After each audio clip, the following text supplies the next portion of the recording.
Out of all the breakdowns I've done, this one might be the one that kills the channel. But at least we can say we went out in a blaze of glory.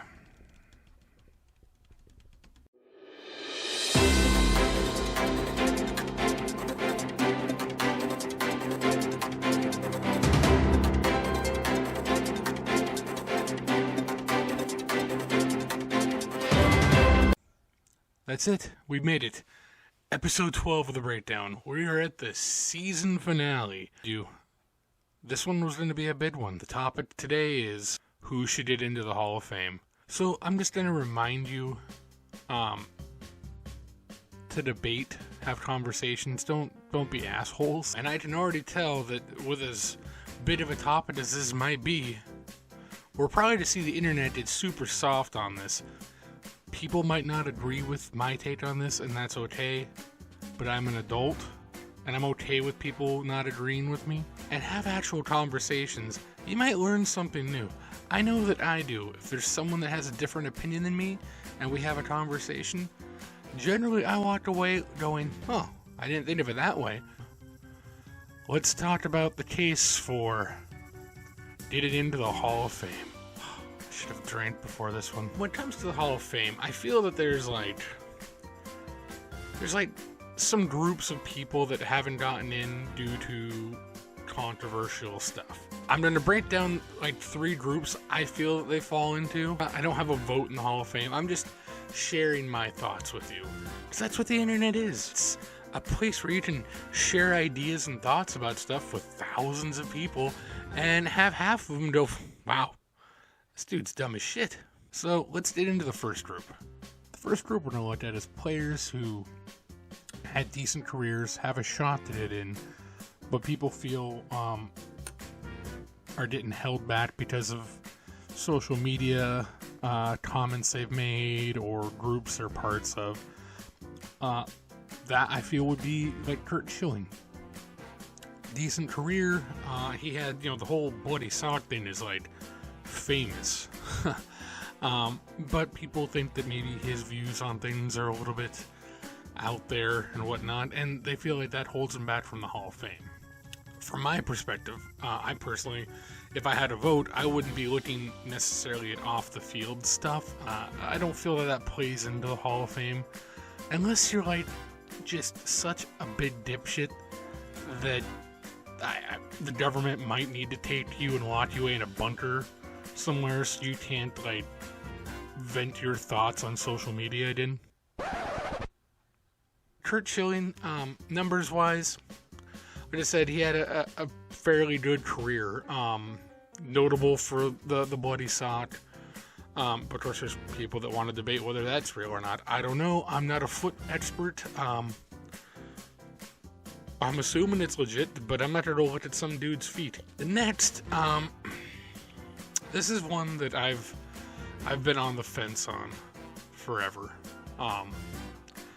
That is the case of Pete Rose. Stats-wise, the dude is a beast. Stats-wise, he should be in the Hall of Fame. There's people that are, he shouldn't, and he should, and I can see both sides. As far as the betting on baseball, however he bet, whether it was on his team to win or lose, there's a chance that there might be some manipulation in there, and I get that, but it's just a shame to see those stats that he had not in the Hall of Fame. At the end of the day, while I understand the reasons why he's not in there and why he shouldn't be in the Hall of Fame, I do kind of want to see him in the Hall of Fame. If one day Pete Rose does get into the Hall of Fame, I'm not going to be upset. And now, you probably already guessed what the third one is. My stance on this has actually changed the last few years. Of course, we are talking about steroids. This is not saying that Barry Bonds took roids, but his face is generally the face people think of when they talk about steroids in baseball. So don't yell at me. Years ago, I would have been, no, steroid users should not be in the Hall of Fame. But over the years, and this is where having adult discussions people that felt differently than me explained their point. I thought about it, they thought about mine, and at the end of the day, I realized that they might be onto something. If you want to roid your nuts to the point they look like two Skittles sitting in a coin purse, that's fine. But when I thought about the roids, a lot of things I started thinking about, like you could get juiced up to the point where your forearms are bigger than your neck. But that's not going to help you hit a curve down in the dirt or help your timing on a high fastball. There's still an aspect of having to guess what pitch is coming and if it's going to be in the strike zone or not. Taking roids is not going to help you hit a slider that's in the opposite batter's box. So there's still some skill involved, even if you did juice yourself up more than a starburst. Do I feel that steroid users should be in the Hall of Fame? Like I said, I didn't before, but, you know, I'm not opposed to it now. I really don't see an issue with it, you know. They should be in there, because, like I said, there's a lot more skill to hitting home runs than just taking. I could go out, I could probably find HGH somewhere on the streets. Prefer to get it from a doctor because that just seems safer. I could go and then have a nice steak dinner to say goodbye to my testicles as I knew them.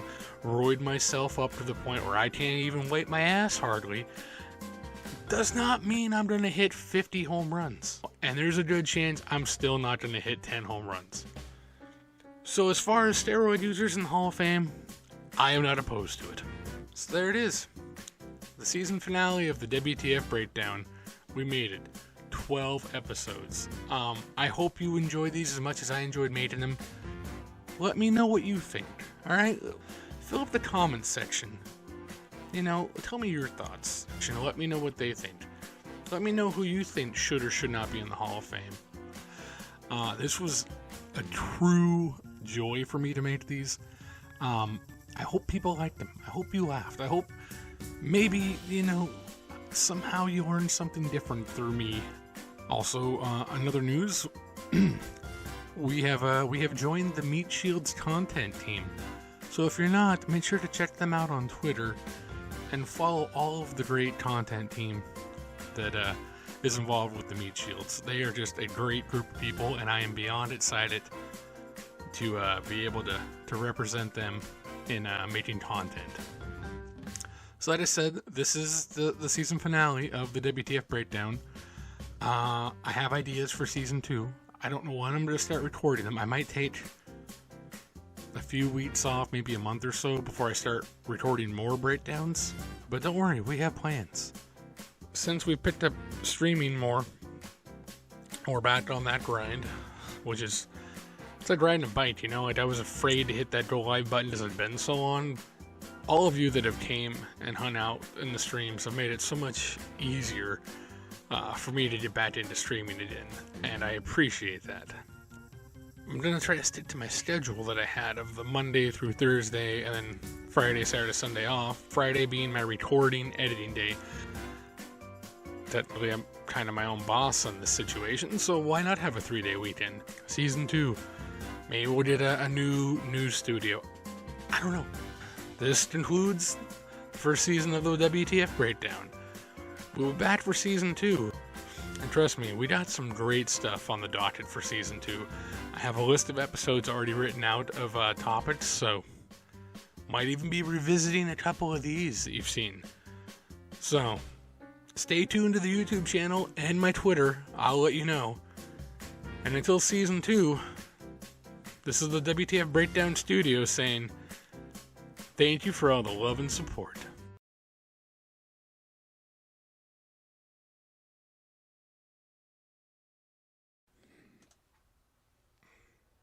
You're still here? Why? I forgot something. What did I forget about? We discussed all the Hall of Fame stuff. Oh, you thought I forgot? I didn't forget. We're getting to these dildos in season 2.